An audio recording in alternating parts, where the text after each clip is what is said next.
Сиздер менен Тимурлан Мелисбеков, саламатсыздарбы? Бүгүн ошол шайлоонун жыйынтыгы чыгып, аны мен окуп кетсем. Жыйынтыктоочу отчет. Шайлоочулардын жалпы саны 1842.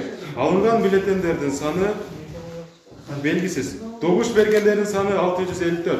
Жарактуу бюллетендин саны 651. Жараксыз бюллетендин саны 3. Ал эми талапкерлер боюнча айта кетсем. Жапаров Садыр Нуркажаевичке 585, Исаев Канатбек Керейканович 2, Арстанбек Мухтибек 3, Сорункулова Клара Сыгакбековна 1, Ташев Имамидин Асадинович 4, Сегизбаев Абдин Кеңешевич жок, Мадумаров Адахан Кимсанбаевич 50, Хасенов Аймен Абдиметалипович 0, Кочкоров Улукбек Тойчубаев 1. Байтиев Жеңишбек Сейитбекович 0.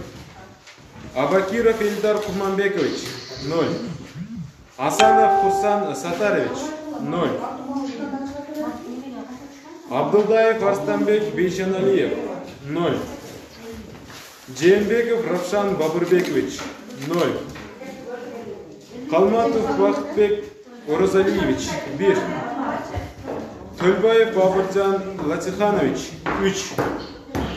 Иманалиев Ханыбек Капашевич 0. Иманалиев Ханыбек Капашевич 0. Барына каршы болсо 1. Шайлоонун жыйынтыктоочусу ушу болду. Сиздер менен Тимурлан Мелисбеков. Кайрадан эфирде көрүшкөнчө сак саламатта калыңыздар.